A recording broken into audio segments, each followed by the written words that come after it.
കഥയെ ആരംഭിക്കുന്നത് വോഡി എന്ന് പേരുള്ള ഒരു യുവാവിനെ പരിചയപ്പെടുത്തിക്കൊണ്ടാണ്. കഥ പറയാൻ എളുപ്പത്തിന് നമുക്ക് അയാളെ സ്റ്റീവ് എന്ന് വിളിക്കാം. തിരക്കേറിയ ഒരു വലിയ നഗരത്തിൽ ഒറ്റയ്ക്ക് പോരാടി സ്റ്റീവിനാകെ മടുത്തിരുന്നു. അവിടെ ചെലവഴിച്ച ആ സമയം മുഴുവനും ഒരു യുഗം പോലെ അവൻ അനുഭവപ്പെടാൻ തുടങ്ങി. ആദ്യമായി സ്വപ്നങ്ങളുമായി ബാഗും പാക്ക് ചെയ്ത് നഗരത്തിലേക്ക് കുടിയേറിയപ്പോൾ തനിക്ക് അസാധ്യമായി ഒന്നുമില്ലെന്നായിരുന്നു അവന്റെ വിശ്വാസം. അത്രത്തോളം വ്യക്തവും മനോഹരവുമായിരുന്നു അവന്റെ സ്വപ്നങ്ങളും. പക്ഷേ ഇപ്പോഴാ സ്വപ്നങ്ങളെല്ലാം നഗരത്തിലെ തീരാത്ത ഓട്ടപ്പാച്ചിലിൽ നഷ്ടപ്പെട്ടുപോയ വിദൂരമായ പ്രതിധ്വനികൾ പോലെയായി മാറി. നീണ്ട 10 വർഷത്തെ കഠിനാധ്വാനവും ത്യാഗവും മാത്രം അവശേഷിക്കുന്നു. കടുപ്പമേറിയ ജീവിതത്തോടുള്ള ആ പോരാട്ടത്തിൽ അവനാകെ തളർന്നിരുന്നു. അടച്ചു തീർക്കാൻ കഴിയാത്ത ബില്ലുകളും തകർന്നുപോയ ഒരു പ്രണയകഥയുടെ മുറിവുകളുമായി അവനപ്പോൾ മല്ലിട്ടുകൊണ്ടിരിക്കുകയായിരുന്നു. താൻ ഇത്രയധികം സമയം ചിലവഴിച്ചിട്ടും ഊർജം ചെലവാക്കിയിട്ടും സ്വന്തം വ്യക്തിത്വം തന്നെ മാറ്റിമറിച്ചിട്ടും അവൻ കണ്ടിരുന്ന സ്വപ്നങ്ങൾ അവനിൽ നിന്ന് കൂടുതൽ അകന്നകന്നു പോയി. ഒരു കാലത്ത് അവന്റെ കൂടെയുണ്ടായിരുന്ന സുഹൃത്തുക്കളെല്ലാം അവരവരുടെ ജീവിതങ്ങളിലേക്ക് ചേക്കേറി. സ്റ്റീവിനെ അവർ പെട്ടെന്ന് മറക്കാൻ ആഗ്രഹിക്കുന്ന പഴയൊരു ഓർമ്മ പോലെ എളുപ്പത്തിൽ ഉപേക്ഷിച്ചു പോയി. വേറെ വഴികളില്ലാതെ പോരാടാൻ ഒന്നുമില്ലാതെ വന്നപ്പോൾ സ്റ്റീവ് കഠിനമായ തീരുമാനമെടുത്തു. എല്ലാം പാക്ക് ചെയ്ത് ബാക്കിയുണ്ടായിരുന്ന ചെറിയ സമ്പാദ്യങ്ങളും വിറ്റ് ഒരു ടിക്കറ്റ് എടുത്ത് ജന്മനാട്ടിലേക്ക് മടങ്ങുക.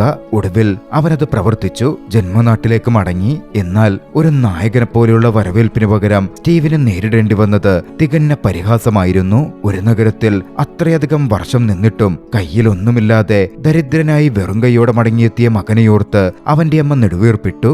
അവൻ കുടുംബത്തിനൊരു ഭാരമാണെന്ന് അവർ പെറുപെറുത്തു. അച്ഛനാകട്ടെ തന്റെ ദേഷ്യവും നിരാശയും ഒട്ടും മറച്ചുവെച്ചില്ല. പോയൊരു ജോലി കണ്ടുപിടിക്കടാ എന്ന് അദ്ദേഹം ആക്രോശിച്ചു. സ്റ്റീവ് ഉടൻ തന്നെ എന്തെങ്കിലും ചെയ്യുമെന്നായിരുന്നു അദ്ദേഹം കരുതിയത്. എന്നാൽ സ്വപ്നങ്ങളിൽ പരാജയപ്പെട്ട് പൂർണ്ണമായും തളർന്നുപോയ സ്റ്റീവിന് ഒന്നും ചെയ്യാൻ പറ്റുന്നുണ്ടായിരുന്നില്ല. ഒന്നിനും വയ്യാതെ വീടിനുള്ളിലെ സോഫയിൽ തന്നെ അവൻ സമയം തള്ളി നീക്കി. അവന്റെ സഹോദരിയും അവനോടൊട്ടും ദയ കാണിച്ചില്ല. അവൾ കഠിനവും മുറിപ്പെടുത്തുന്നതുമായ വാക്കുകൾ പറയാൻ ഒട്ടും മടിച്ചതേയില്ല. തന്റെ കഷ്ടപ്പാടുകൾ സഹോദരിയോട് വിശദീകരിക്കാൻ സ്റ്റീവ് ശ്രമിച്ചെങ്കിലും അവന്റെ സഹോദരി മുഖം തിരിക്കുകയായിരുന്നു ചെയ്തത്. തണുപ്പം മട്ടിലുള്ള അവളുടെ ആ അവഗണന അവന്റെ മനസ്സിനെ വല്ലാതെ വേദനിപ്പിച്ചു. അവൾ തന്റെ മുഖത്തടിച്ച പോലായിരുന്നു അവനത് അനുഭവപ്പെട്ടത്. അടുത്ത ദിവസം രാവിലെ എല്ലാ ഭാഗത്തു നിന്നുമുള്ള സമ്മർദ്ദം കനത്തത് കാരണം സ്റ്റീവ് ഒരു ജോലി അന്വേഷിക്കാൻ നിർബന്ധിതനായി. പല അഭിമുഖങ്ങളിലും അവൻ പങ്കെടുത്തു. പക്ഷേ ഒന്നുപോലും ശരിയായില്ല. ആത്മവിശ്വാസമില്ലായ്മ അവനെ വല്ലാതെ തളർത്തിക്കൊണ്ടിരുന്നു. ഒടുവിൽ ഇതൊക്കെ കണ്ട് നിരാശനായ അവന്റെ അച്ഛൻ നേരിട്ട് ആ കാര്യത്തിൽ ഇടപെടാൻ തീരുമാനിച്ചു. സ്റ്റീവിനെയും കൂട്ടി അദ്ദേഹം തന്റെ ഒരു സുഹൃത്തായ ഒരു കാർ റെന്റൽ മുതലാളിയെ കാണാൻ പോയി. പക്ഷേ അവിടെയും വിധി അവർക്കായി ഒരു പണിയൊപ്പിച്ചു വെച്ചിരുന്നു. അവരെത്തുമ്പോൾ അച്ഛന്റെ സുഹൃത്തും ഭാര്യയും തമ്മിൽ വലിയ വഴക്ക് നടക്കുകയായിരുന്നു. ഒടുവിൽ വഴക്ക് രൂക്ഷമായി. അച്ഛന്റെ സുഹൃത്തിന് ശാരീരിക അസ്വസ്ഥതകൾ നേരിടേണ്ടി വന്നു. ഒടുവിൽ അച്ഛന് തന്നെ സുഹൃത്തിനെ ആശുപത്രിയിലാക്കേണ്ട അവസ്ഥയുമുണ്ടായി. നിരാശനായ അച്ഛൻ ഒടുവിൽ അവിടെയുള്ള ഒരു ലോക്കൽ സ്റ്റോറിൽ കാഷ്യർ ജോലിക്ക് പോയി നിൽക്കാൻ സ്റ്റീവിനോട് നിർദ്ദേശിച്ചു. സ്റ്റീവിന് അതിൽ വലിയ മടിയുണ്ടായിരുന്നു. മനസ്സില്ലാ മനസ്സോടെ അറച്ചറച്ച് സ്റ്റീവ് അവിടെ പോയി നിന്നു. വലിയ വരി തന്നെ ഉണ്ടായിരുന്നു. വരിയിൽ അവൻ നിൽക്കാൻ തുടങ്ങി. എന്നാൽ വിധിക്ക് മറ്റൊരു പദ്ധതിയായിരുന്നു ഉണ്ടായിരുന്നത്.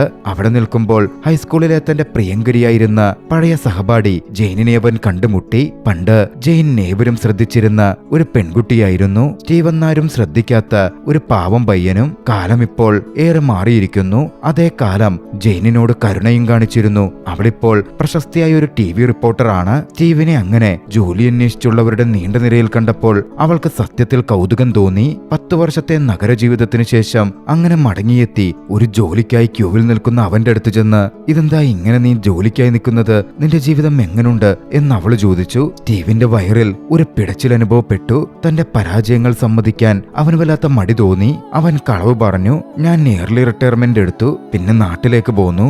ഇവിടെ ഇപ്പൊ ബോറടിക്കുന്നത് കൊണ്ട് ഇവിടെ വന്നൊരു ജോലി നോക്കാമെന്ന് കരുതി. വെറുതെ സമയം കളയാൻ വേണ്ടിയാ സത്യത്തിൽ ദാ ഇവിടെ വന്നത്. പക്ഷെ അവന്റെ ഭാവവും അവസ്ഥയും ഒക്കെ കണ്ടപ്പോൾ അത് കള്ളമാണെന്ന് ജെയിനിന് മനസ്സിലായിരുന്നു. ജെയിനത് വിശ്വസിച്ചതേയില്ല. ജോലിക്കായി ആ നീണ്ട നിരയിൽ അവൻ നിൽക്കുന്നു എന്നത് തന്നെയായിരുന്നു അവന്റെ കള്ളം വെളിപ്പെടാനുള്ള കാരണവും. എന്തായാലും അന്ന് കുറച്ചു വൈകി സ്റ്റീവ് വീട്ടിലേക്ക് മടങ്ങിയെത്തി. ജോലിയെക്കുറിച്ച് അച്ഛൻ സ്റ്റീവിനോട് ചോദിച്ചു. ആ ജോലി തനിക്ക് പറ്റില്ലെന്നായിരുന്നു സ്റ്റീവിന്റെ മറുപടി. അച്ഛൻ അത് കേട്ടതും കനത്ത ദേഷ്യം തന്നെ വന്നു. ദേഷ്യത്തിൽ എന്തോ എടുത്തെറിയാൻ അദ്ദേഹം ശ്രമിച്ചെങ്കിലും അവന്റെ അമ്മയും സഹോദരിയും ചേർന്ന് അത് തടഞ്ഞു. അമ്മ പിന്നാലെ അവനോട് ശാന്തമായി സംസാരിച്ചു. ഷോപ്പിങ്ങിനായി സ്റ്റീവിനെ അവർ കൂട്ടിക്കൊണ്ടുപോയി. ഷോപ്പിംഗ് നടത്തുന്നതിനിടയിൽ പരാജയപ്പെട്ടുപോയ തന്റെ മകനെ നോക്കി വഴക്ക് പറയുന്നതിന് പകരം അവർ അവന് ഉപദേശങ്ങൾ കൊടുത്തു. നിനക്കിത്രയും വയസ്സായി, നീ ഇനിയെങ്കിലും ഉത്തരവാദിത്തമുള്ള ഒരു സഹോദരനാകണം. നിന്റെ സഹോദരിക്ക് നല്ലൊരു മാതൃകയാകണം. സ്റ്റീവിനോട് അവർ എടുത്തു പറഞ്ഞു. സ്റ്റീവിന് തോന്നുന്നത് പോലെ അവന്റെ ജീവിതം രൂപപ്പെടുത്താൻ അവന് സ്വാതന്ത്ര്യമുണ്ടെന്നും എങ്കിലും എല്ലാത്തിലും നല്ലൊരു മാതൃക നമ്മൾ ഉണ്ടാക്കുന്നത് മികച്ചൊരു കാര്യമാണെന്നും അമ്മ അവനെ ഓർമ്മിപ്പിച്ചു. അവനിക്കാര്യങ്ങളൊന്നും ഗൗരവകരമായി തോന്നാതിരിക്കാനും സംസാരത്തിന് ഒരു തമാശ രൂപം നൽകാനും എപ്പോഴും താൻ ആഗ്രഹിച്ചിരുന്ന ഒരു മസാജ് ചെയറിൽ സ്റ്റീവിന്റെ അമ്മ കയറിയിരുന്നു. എന്നെങ്കിലും സ്റ്റീവിന് തനിക്കത് വാങ്ങിത്തരാൻ പറ്റുമെന്ന് അവർ അവനോട് തമാശയായി പറയുകയും ചെയ്തു. അന്നത്തെ കാര്യങ്ങൾ അങ്ങനെ മുമ്പോട്ട് പോയിക്കൊണ്ടിരുന്നു. ഇതിനിടയിലാണ് സ്റ്റീവിന്റെ ഫോൺ ശബ്ദിച്ചത്. അവൻ എന്താണെന്ന് നോക്കി ഒന്ന് മീറ്റ് ചെയ്യണം എന്നാവശ്യപ്പെട്ട് ജെയിൻ അയച്ച മെസ്സേജ് ആയിരുന്നു അതിൽ. കയ്യിൽ പണമില്ലാത്തതുകൊണ്ടും ആരുടെയും സഹായമില്ലാതെ ആ ദിവസം മുന്നോട്ട് കൊണ്ടുപോകാൻ ബുദ്ധിമുട്ടായതുകൊണ്ടും സ്റ്റീവ് തന്റെ അഭിമാനമൊക്കെ മാറ്റിവെച്ച് അമ്മയിൽ നിന്ന് കുറച്ചു പണം ചോദിച്ചു വാങ്ങി. പിന്നീട് ജെയിനെ കാണാൻ റെസ്റ്റോറന്റിലേക്ക് പുറപ്പെട്ടു. അവർ ഒന്നിച്ച് റെസ്റ്റോറന്റിൽ കണ്ടുമുട്ടി ഹൈസ്കൂൾ കാലത്തെ ഓർമ്മകൾ പങ്കുവെക്കാൻ ആരംഭിച്ചു. സ്റ്റീവിന് അവളോട് പറയാൻ വലിയ കാര്യങ്ങളൊന്നും ഉണ്ടായിരുന്നില്ല. പഴയകാലത്ത് അവന്റെ ജീവിതം വളരെ സാധാരണമായിരുന്നു. പക്ഷേ ജെയിൻ അവനോടൊരു കാര്യം സൂചിപ്പിച്ചു. സ്കൂളിൽ പഠിക്കുന്ന കാലത്ത് സ്റ്റീവിനെ അവൾ മറ്റൊരു രീതിയിലായിരുന്നു കണ്ടിരുന്നത്. സ്കൂളിൽ പഠിക്കുമ്പോൾ അവന്റെ ശാന്തമായ പെരുമാറ്റത്തെയും ആത്മവിശ്വാസത്തോടെയുള്ള അവന്റെ നടപ്പിനെയും ജെയിൻ ആരാധിച്ചിരുന്നു. പക്ഷേ ഇപ്പോഴെല്ലാം പഴയ കാര്യങ്ങളായി മാറി. ജെയിനിനിപ്പോൾ അവളുടേതായ ഒരു ജീവിതമുണ്ട്, ഒരു കുടുംബം, ഒരു കരിയർ, പിന്നെ ഏറ്റവും ഒടുവിലായി സംഭവിച്ച വിവാഹമോചനവും. ജെയിൻ ഡിവോഴ്സ്ഡ് ആയതാണ് എന്ന് കേട്ടതും അവിടെ തനിക്കൊരു അവസരമുണ്ടോ എന്ന് ചിന്തിച്ച സ്റ്റീവ് ജെയിനിനെ ആകർഷിക്കാൻ താൻ വളരെയധികം കോൺഫിഡന്റ് ആണ്, ആത്മവിശ്വാസമുള്ളവനാണ് എന്ന മട്ടിലൊക്കെ പെരുമാറാൻ ശ്രമിച്ചു. പക്ഷേ അവൾ അത് മനസ്സിലാക്കി അവനെ തടഞ്ഞു. പകരം അവൾ ഇപ്പോൾ നേരിട്ടുകൊണ്ടിരിക്കുന്ന ഒരു പ്രതിസന്ധി അവനോട് തുറന്നു പറഞ്ഞു. ജെയിന്റെ TV സ്റ്റേഷനിലെ ബോസ് മനസ്സിനെ സ്പർശിക്കുന്ന ഒരു ഡോക്യുമെന്ററി ചെയ്യാൻ അവളെ ഏൽപ്പിച്ചിരുന്നു. ആദ്യം അവൾ ഒരു വിമുക്ത പഠനക്കുറിച്ച് ഡോക്യുമെന്ററി ചെയ്യാനായിരുന്നു പ്ലാൻ ചെയ്തിരുന്നത്. പക്ഷേ നിർഭാഗ്യവശാൽ ഷൂട്ടിങ്ങിന് മുമ്പ് അദ്ദേഹം മരണപ്പെട്ടു. അതോടെ ഡോക്യുമെന്ററിക്കായി പുതിയൊരാശയം കണ്ടെത്താൻ അവൾ ശ്രമിച്ചുകൊണ്ടിരിക്കുകയായിരുന്നു. അപ്പോഴാണ് അവൾ സ്റ്റീവിനെ കാണുന്നത്. സ്റ്റീവിന്റെ കാര്യങ്ങൾ അവൾ മനസ്സിലാക്കി. അതോടെ സ്റ്റീവിന്റെ ജീവിതം ചിത്രീകരിക്കാൻ ഡോക്യുമെന്ററിയാക്കാൻ അവൾ തീരുമാനിക്കുകയായിരുന്നു. നഗരത്തിൽ സ്വപ്നങ്ങൾ തേടി പോവുകയും അവസാനം വെറും കൈയോടെ തിരികെ വരികയും ചെയ്ത ഒരാളുടെ കഥ.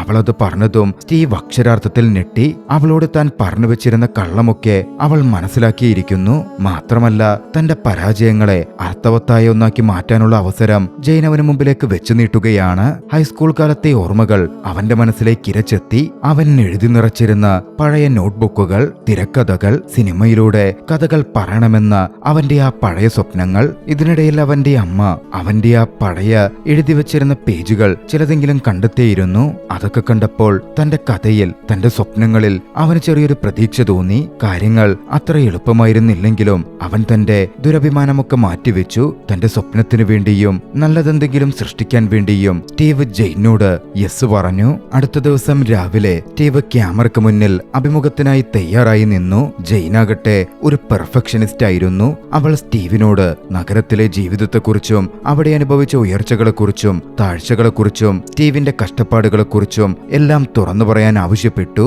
പക്ഷേ വാക്കുകൾ കൊണ്ട് കാര്യങ്ങൾ ഭംഗിയായി അവതരിപ്പിക്കാൻ സ്റ്റീവിന് വലിയ കഴിവില്ലായിരുന്നു. സ്റ്റീവ് പലതവണ തപ്പിത്തടഞ്ഞു. ഒരുപാട് തവണ ടേക്കുകൾ എടുത്തു. ഓരോ തവണയും ജെയിൻ അവനെ കൊണ്ട് അവന്റെ കഥ പറയിപ്പിക്കാൻ ശ്രമിച്ചു. പക്ഷേ അതിൽ മൊത്തത്തിൽ ഒരു കഥ രൂപപ്പെട്ട് കിട്ടുന്നുണ്ടായിരുന്നില്ല.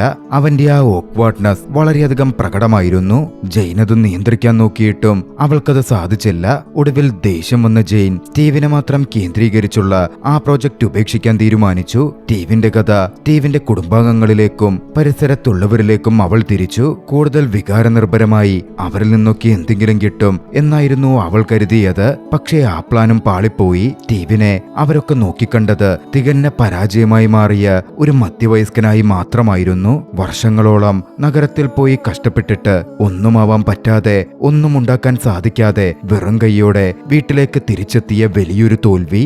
ജെയിനിനും ഒന്നും ഒന്നും മാറ്റാൻ സാധിക്കുന്നില്ല. പക്ഷെ അവൾക്ക് ആ ഡോക്യുമെന്ററി, ആ പ്രൊജക്റ്റ് എങ്ങനെയെങ്കിലും രക്ഷപ്പെടുത്തിയെടുക്കണമായിരുന്നു. ഒടുവിൽ അതിനായി ഒരു കള്ളക്കഥയുണ്ടാക്കാനും അതിനുവേണ്ട രംഗങ്ങൾ ഷൂട്ട് ചെയ്യാനും ജെയിൻ തീരുമാനിച്ചു. സ്റ്റീവ് കഠിനാധ്വാനം ചെയ്യുന്നതായും അത്തരത്തിലുണ്ടാക്കിയ പണം അവൻ കുടുംബത്തിനു വേണ്ടി അമ്മയ്ക്കായി നൽകുന്നതുമായിട്ടുള്ള ഒരു സീനായിരുന്നു അത്. സത്യത്തിൽ സ്റ്റീവിന്റെ കഥയിലേക്ക് ചേർത്ത് വെച്ച വലിയൊരു കള്ളം മാത്രമായിരുന്നു അത്. ഡോക്യുമെന്ററിക്ക് വേണ്ടിയുള്ള ഒരു പൊള്ളയായ പ്രകടനം. ഒടുവിൽ ഡോക്യുമെന്ററി പൂർണ്ണമായി ജെയിന്റെ ബോസിന്റെ മുമ്പിലെത്തി. പക്ഷെ ആ ഡോക്യുമെന്ററി അവളുടെ ബോസിന് തീർത്തും ഇഷ്ടപ്പെട്ടില്ല. അദ്ദേഹം അവളെ രൂക്ഷമായി വിമർശിച്ചു. ജോലിയൊന്നുമില്ലാത്ത ഒരു മനുഷ്യനെ കുറിച്ചുള്ള മടുപ്പിക്കുന്ന വിവരണം മാത്രമാണ് ആ ഡോക്യുമെന്ററി എന്നായിരുന്നു അദ്ദേഹം അഭിപ്രായപ്പെട്ടത്. ആ ഒരു ഡോക്യുമെന്ററി വിചാരിച്ച രീതിയിൽ വർക്കാവില്ലെന്ന് മനസ്സിലാക്കിയ അദ്ദേഹം മറ്റൊരാശയം കണ്ടെത്താനും ചിത്രീകരിക്കാനും അവൾക്ക് കൂടുതൽ സമയം അനുവദിച്ചു. കാര്യങ്ങൾ ശരിയാക്കാൻ ഉറച്ചിരുന്ന ജെയിൻ സ്റ്റീവിനൊപ്പമിരുന്ന് പുതിയ ആശയങ്ങൾക്കായി ചർച്ച നടത്തി. സ്റ്റീവിന്റെ ജീവിതം പ്രത്യേകിച്ച് എടുത്തു പറയാൻ പറ്റുന്ന തരത്തിൽ ഒന്നും തന്നെ ഇല്ലാത്ത, ഒട്ടും പ്രചോദനം നൽകാത്ത ഒന്നാണെന്ന് അവളൊന്ന് തുറന്നു പറഞ്ഞു. സ്റ്റീവും അത് സമ്മതിച്ചു. കാരണം അതൊരു യാഥാർത്ഥ്യമായിരുന്നു. അപ്പോഴാണ് സ്റ്റീവിന്റെ അമ്മ ജെയിനിന് മുമ്പ് കാണിച്ചു കൊടുത്ത സ്റ്റീവ് സ്കൂളിൽ പഠിക്കുമ്പോഴൊക്കെ എഴുതിയിരുന്ന തിരക്കഥാ പുസ്തകത്തെപ്പറ്റി അവൾ ഓർക്കുന്നത്. ഹൈസ്കൂളിൽ പഠിക്കുമ്പോൾ സ്റ്റീവ് എഴുതിയ കഥകളുടെ ഒരു ശേഖരം. അതിൽ ഒരു ദമ്പതികളുടെ സ്നേഹത്തെക്കുറിച്ചുള്ള കഥ അവളിൽ വലിയൊരു സ്വാധീനം ചെലുത്തിയിരുന്നു. സ്റ്റീവിന് അതൊരു സിനിമയാക്കാൻ ശ്രമിച്ചുകൂടെ എന്ന് ജെയിൻ നിർദ്ദേശിച്ചു. സ്റ്റീവും അതിനെപ്പറ്റി ചിന്തിക്കാതിരുന്നില്ല. ആ ഒരു ആശയത്തിൽ ഊർജ്ജസ്വലനായ സ്റ്റീവ് തന്റെ കുടുംബത്തെ വിളിച്ച് അക്കാര്യം അവരുമായി ചർച്ച ചെയ്തു. തന്റെ അവസാന ശ്രമമാണെന്നും അതും പരാജയപ്പെടില്ല എന്നവൻ അവരോട് പറഞ്ഞു. ഇതൊരു വലിയ അവസരമാണെന്ന് അവൻ അവരെ ബോധ്യപ്പെടുത്തി. പക്ഷേ അതിന് അവരുടെ സഹായം അവൻ അനിവാര്യമായിരുന്നു. അച്ഛനും അമ്മയും ആ കഥയിലെ പ്രധാന വേഷങ്ങളിൽ അഭിനയിക്കണമെന്നും സഹോദരി വാണ്ട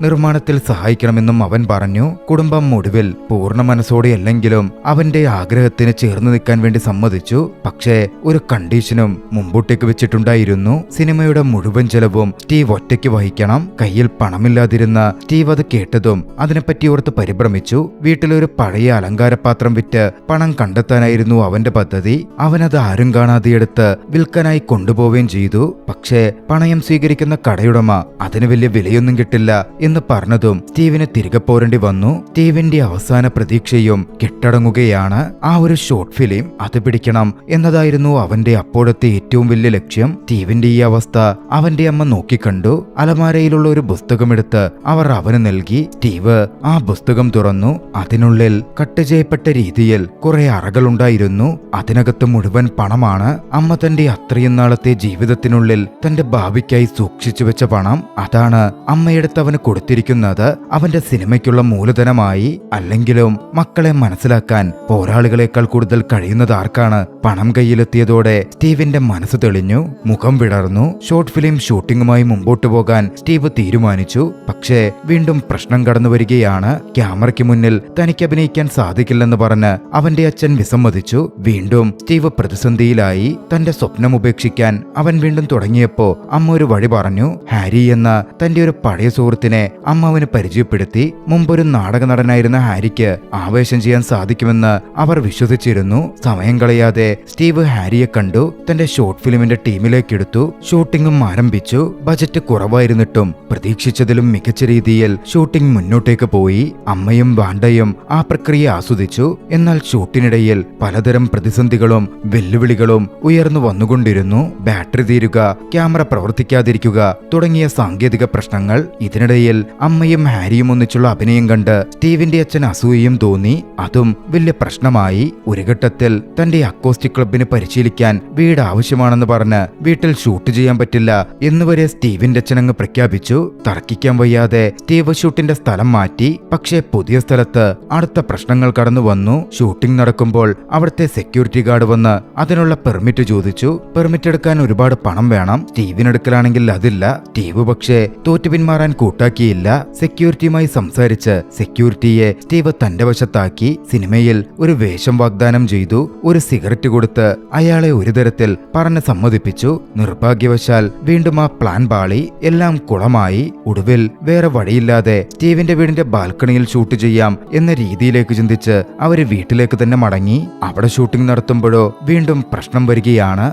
തന്റെ ഭാര്യ മറ്റൊരു പുരുഷന്റെ കൂടെ പ്രത്യേകിച്ച് പ്രണയരംഗങ്ങളിൽ അങ്ങനെ അഭിനയിക്കുന്നത് തീർത്തും ശരിയല്ലെന്നൊക്കെ അയാൾ പറഞ്ഞു. മൊത്തത്തിൽ പ്രശ്നങ്ങൾ സ്റ്റീവിനെ ശ്വാസം മുട്ടിക്കാൻ തുടങ്ങി. ഗത്യന്തരമില്ലാതെ സ്റ്റീവ് അച്ഛനടുക്കൽ പറഞ്ഞു, അച്ഛനത്ര ബുദ്ധിമുട്ടാണെങ്കിൽ അച്ഛൻ തന്നെ പ്രധാന വേഷം ചെയ്യണം. ഒടുവിൽ അച്ഛൻ ഒന്നൊതുങ്ങി. പ്രശ്നങ്ങൾ വകവയ്ക്കാതെ ഷൂട്ടിങ്ങുമായി സ്റ്റീവ് മുമ്പോട്ടേക്ക് തന്നെ പോയിക്കൊണ്ടിരുന്നു. ഷൂട്ടിങ്ങിന്റെ പ്രായോഗികത അനുസരിച്ച് തിരക്കഥയിൽ ചെറിയ മാറ്റങ്ങൾ വരുത്താനും സ്റ്റീവ് കഷ്ടപ്പെട്ടു. അവന്റെ പ്രയാസം ശ്രദ്ധിച്ച ജെയിൻ അവനെ സഹായിക്കാൻ മുന്നിട്ട് വന്നിരുന്നു. അവർ രണ്ടുപേരും ഒന്നിച്ച് സ്ക്രിപ്റ്റ് വായിച്ചു. ക്രമേണ അവരുടെ ശ്രദ്ധ വാക്കുകളിൽ നിന്ന് പരസ്പരമുള്ള നോട്ടങ്ങളിലേക്ക് മാറി. അതൊരു വലിയ ആരാധനയാണോ അതോ അതിലുപരിയായി എന്തെങ്കിലുമാണോ എന്ന് പറയാൻ ഇരുവർക്കും സാധിച്ചതേയില്ല.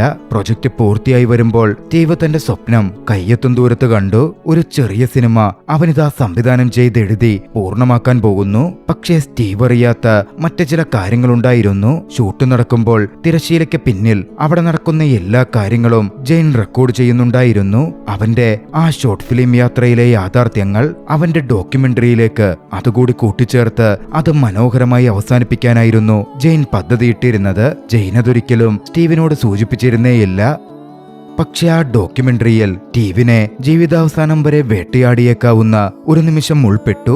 തീർത്തും അപ്രതീക്ഷിതമായിരുന്നു അത്. സ്റ്റീവിന്റെ അമ്മ പെട്ടെന്ന് മരണമടഞ്ഞു. അതോടെ സ്റ്റീവിന്റെ ഷോർട്ട് ഫിലിം ഷൂട്ടിങ്ങും നിർത്തിവെക്കേണ്ടി വന്നു. അമ്മയുടെ പെട്ടെന്നുള്ള ആ വിയോഗം സ്റ്റീവിന്റെ കുടുംബത്തെ വലിയൊരു തകർച്ചയിലേക്കായിരുന്നു തള്ളിയിട്ടത്. സ്റ്റീവിനത് ഉൾക്കൊള്ളാനേ സാധിച്ചില്ല. സ്റ്റീവിന്റെ അച്ഛനാണെങ്കിൽ അത് താങ്ങാവുന്നതിലും അപ്പുറമായിരുന്നു. അദ്ദേഹം ദിവസങ്ങളോളം ആ ഫ്യൂണറൽ ഹോമിലിരുന്നു. തന്റെ പ്രിയപ്പെട്ട ഭാര്യ എങ്ങനെയെങ്കിലും തിരിച്ചുവരും എന്നൊരു അസാധ്യമായ പ്രതീക്ഷയിൽ അദ്ദേഹം കസേരയിൽ തുടർന്നുകൊണ്ടേയിരുന്നു. ഇതെല്ലാം തന്നെ ജെയിൻ ഡോക്യുമെന്ററിയിൽ പകർത്തിയിരുന്നു. വൈകാതെ മറുവശത്ത് സ്വപ്നങ്ങളുടെ പിന്നാലെ പോയ വെറും സാധാരണക്കാരനായ സ്റ്റീവിന്റെ ഡോക്യുമെന്ററി പൂർണ്ണമാവുകയായിരുന്നു. ഒരിക്കലും പൂർണ്ണമാവാതെ പോയ സ്വപ്നങ്ങൾ, ശ്രമിച്ചിട്ടും എത്തിച്ചേരാൻ പറ്റാതെ പോയ ഇടങ്ങൾ. മനുഷ്യനൊന്ന് സ്വപ്നം കാണുന്നു, വിധി മറ്റൊന്ന് തീരുമാനിക്കുന്നു. സ്റ്റീവിന്റെ കഥ ലോകത്തിനു മുമ്പിൽ നേർചിത്രമാവുകയായിരുന്നു. ജെയിന്റെ ബോസിന് ആ ഡോക്യുമെന്ററി നന്നേ പിടിച്ചു. പക്ഷേ ജെയിനിൽ അത് വലിയ കുറ്റബോധമായിരുന്നു തീർത്തത്. അവൾ ഒരിക്കലും അങ്ങനൊരു അവസാനമായിരുന്നില്ല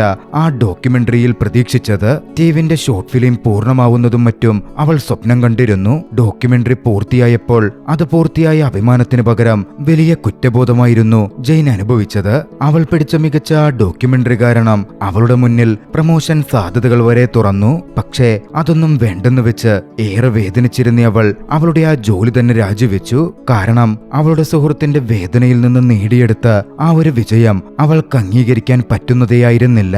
അവളെ സംബന്ധിച്ചിടത്തോളം ആ ഡോക്യുമെന്ററി അവൾക്ക് വെറുമൊരു ജോലി മാത്രമായിരുന്നില്ല, മറിച്ച് സ്റ്റീവിന്റെ ജീവിതത്തിലെ ഏറ്റവും മോശം സമയത്ത് അവന് ചിത്രീകരിക്കേണ്ടി വന്നു എന്ന ദുഃഖവും കൂടിയായി മാറി. അവൾക്ക് സ്റ്റീവ് വെറുമൊരു സബ്ജക്റ്റ് മാത്രമായിരുന്നില്ല, അവളുടെ ജീവിതത്തിൽ ഏറ്റവും വിലമതിക്കുന്ന ഒരാളായിരുന്നു. അവനെ വേദനിപ്പിച്ചതിന്റെ കുറ്റബോധം അവളുടെ മനസ്സിൽ വലിയ ഭാരമായി മാറി. അധികം വൈകാതെ അവളുടെ ഡോക്യുമെന്ററി എയർ ചെയ്യപ്പെട്ടു. അമ്മയുടെ മരണത്തിൽ ദുഃഖിച്ചിരുന്ന സ്റ്റീവും വാണ്ടയും ടിവിയിൽ ജെയിനിന്റെ ഡോക്യുമെന്ററി സംപ്രേഷണം ചെയ്തപ്പോൾ അത് കണ്ടമ്പരന്നു. അവരുടെ ജീവിതത്തിലെ കഷ്ടപ്പാടുകളും വേദനകളും അവർ സ്വകാര്യമായി കരുതിയ കാര്യങ്ങളും എല്ലാം അതിലുണ്ടായിരുന്നു. ആ കുടുംബം നാട്ടിലെ സംസാര വിഷയമായി മാറി. ഡോക്യുമെന്ററി അവിടെ മുഴുവൻ ശ്രദ്ധിക്കപ്പെട്ടു. സ്റ്റീവിന് ആ ശ്രദ്ധ അസ്വസ്ഥത ഉണ്ടാക്കിയെങ്കിലും സ്റ്റീവിന്റെ അച്ഛന് ആ ഡോക്യുമെന്ററി മറ്റൊരു രീതിയിലായിരുന്നു സ്പർശിച്ചത്. എല്ലാ രാത്രിയിലും അദ്ദേഹം ആ ഡോക്യുമെന്ററി വീണ്ടും വീണ്ടും കണ്ടു. തന്റെ ഭാര്യ പ്രത്യക്ഷപ്പെടുന്ന രംഗങ്ങളിൽ മാത്രം അദ്ദേഹം കൂടുതൽ ശ്രദ്ധിച്ചു. തന്റെ ഭാര്യയുടെ ആ ദൃശ്യങ്ങൾ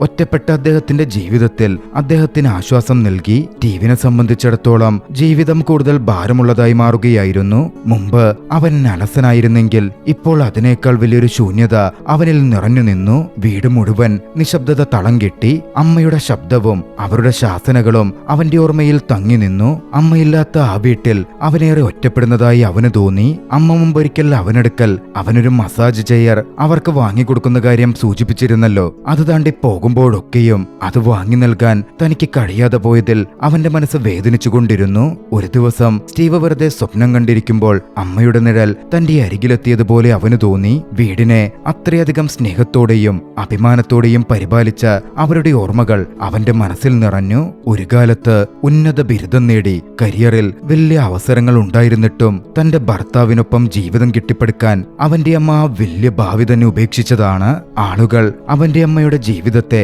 ഒരുപാട് കുറവുകളുള്ളതായിട്ടായിരുന്നു നോക്കിക്കണ്ടത്. പക്ഷേ അവന്റെ അമ്മയാകട്ടെ ആ ജീവിതത്തെ വലിയ നന്ദിയോടെയാണ് നോക്കിക്കണ്ടത്. സ്ത്രീകൾ വിദ്യാഭ്യാസം നേടേണ്ടത് ഭർത്താവിനേക്കാൾ വലിയ ആളാവാനല്ല, മറിച്ച് തന്റെ കുട്ടികളെ നന്നായി വളർത്താനാണ് എന്ന് തമാശയായി പറഞ്ഞ അമ്മയുടെ വാക്കുകൾ അവൻ ഓർത്തു. തന്റെ മുമ്പിൽ വന്നു നിന്നിരുന്ന അമ്മയുടെ നിഴൽ രൂപത്തോട് ആ ഒരു സ്വപ്നത്തിൽ നിന്ന് അവൻ ചോദിച്ചു, അമ്മേ, ഞാൻ എന്തുകൊണ്ടാണ് പരാജയപ്പെട്ടത്? അമ്മയുടെ മറുപടി അവനിൽ തങ്ങി നിന്നു.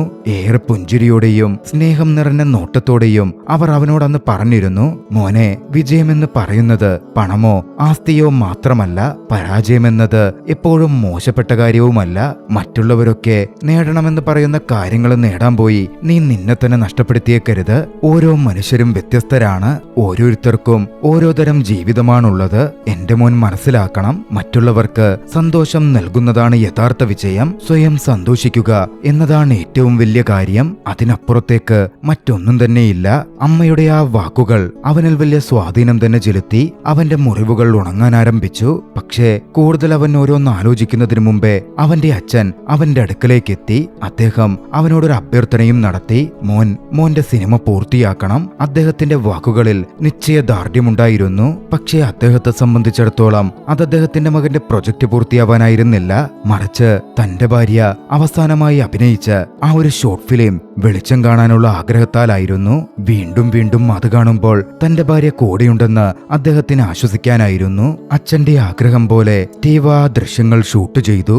അവശേഷിച്ച സ്ക്രിപ്റ്റിലെ ദൃശ്യങ്ങൾ അമ്മയുടെ വേഷം ഡ്യൂപ്പായി അഭിനയിച്ചത്, മനോഹരമായി ജീവിച്ച് പതിപ്പിച്ച് ദൃശ്യങ്ങളിലൂടെ കാണിച്ചത് അവന്റെ അച്ഛൻ തന്നെയായിരുന്നു. അന്നത്തെ അദ്ദേഹത്തിന്റെ പ്രവൃത്തികൾ, അമ്മയുടെ റിസംബ്ലൻസ് ഒക്കെ കണ്ട് സ്റ്റീവിന്റെയും വാൻഡയുടെയും കണ്ണുകൾ നിറഞ്ഞു. കുറച്ചധികം നാളുകൾക്ക് ശേഷം അമ്മ വിട പറഞ്ഞിട്ട് 3 വർഷങ്ങൾ കടന്നുപോയിരുന്നു. ആ വലിയ നഷ്ടത്തിന്റെ ആഘാതം അച്ഛന്റെ ആരോഗ്യത്തെ വല്ലാതെ തളർത്തി. തന്റെ ഭാര്യയില്ലാത്ത ആ വീട് അദ്ദേഹത്തിനൊരു ശവപ്പറമ്പ് പോലെയായിരുന്നു. അമ്മ മരിച്ചതിന്റെ 4-ാം വർഷം സ്റ്റീവിന്റെ അച്ഛനും ഈ ലോകത്തോട് വിട പറഞ്ഞു.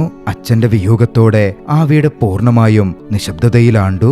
എങ്കിലും സ്റ്റീവും സഹോദരി വാണ്ടയും പതിവ് തെറ്റിക്കാതെ ആ ഒരു ശീലം തുടർന്നു. അമ്മയുടെയും അച്ഛന്റെയും ശവകുടീരങ്ങൾ അവർ പതിവായി സന്ദർശിക്കാൻ ചെല്ലും. ജീവിച്ചിരുന്നപ്പോൾ അവർക്ക് നൽകാൻ കഴിയാതെ പോയ ചെറിയ ചെറിയ സമ്മാനങ്ങളും അവർ കൊതിച്ച കാര്യങ്ങളും ആ കല്ലറകൾക്ക് മുന്നിൽ വെച്ച് അവർ മാതാപിതാക്കൾക്കായി പ്രാർത്ഥിക്കും. തങ്ങളുടെ മാതാപിതാക്കളുടെ ഓർമ്മകൾ തങ്ങളുടെ മനസ്സിൽ ജീവസുറ്റതാക്കി നിർത്താനുള്ള ഒരു വഴിയായിരുന്നു അവർക്കതൊക്കെ. സ്റ്റീവ് ജീവിതം തിരികെ പിടിക്കാൻ പല വഴികളും നോക്കി. ഒടുവിൽ അവനൊരു ടാക്സി ഡ്രൈവറായി ജോലിയിൽ പ്രവേശിച്ചു.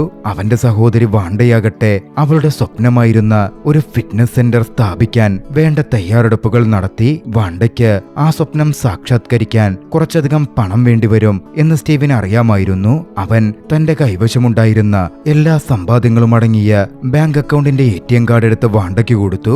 അത്ര വലിയ തുകയൊന്നുമല്ലായിരുന്നെങ്കിലും സ്റ്റീവിന്റേതെന്ന് പറയാൻ അവൻ ആകെയുണ്ടായിരുന്നത് അതായിരുന്നു. തന്റെ സഹോദരിയോടുള്ള അവന്റെ നിശബ്ദമായ സ്നേഹത്തിന്റെയും കരുതലിന്റെയും ഏറ്റവും വലിയ തെളിവായിരുന്നു അവന്റെ ആ പ്രവൃത്തി. വാണ്ട അത് വാങ്ങുമ്പോൾ അത്രയും കാലം താൻ തെറ്റിദ്ധരിച്ച തന്റെ സഹോദരന്റെ സ്നേഹത്തിന്റെ ആഴം അവൾ ആദ്യമായി തിരിച്ചറിഞ്ഞു. അവൾ ഏറെ വികാരാധീനയായി. അവന്റെ മനസ്സിൽ പതിഞ്ഞ അമ്മയുടെ വാക്കുകൾ അവൻ ജീവിതത്തിൽ പ്രവർത്തിക്കുകയായിരുന്നു. അന്ന് കുറച്ചു കഴിഞ്ഞ് സ്റ്റീവിനൊരു കസ്റ്റമറെ കിട്ടി. അദ്ദേഹവുമായി ടാക്സിയിൽ പോകുമ്പോൾ വഴിയിൽ വെച്ച് സ്റ്റീവ് അടുത്തുള്ള വാഹനത്തിൽ സഞ്ചരിക്കുന്ന ജെയിനിനെ കണ്ടു. അവളിപ്പോൾ തന്റെ ഭർത്താവിനും മക്കൾക്കുമൊപ്പം സന്തോഷകരമായ കുടുംബജീവിതം നയിക്കുകയാണ്. അവളോട് ദേഷ്യമോ അസൂയയോ ഒന്നും സ്റ്റീവിന് തോന്നിയില്ല.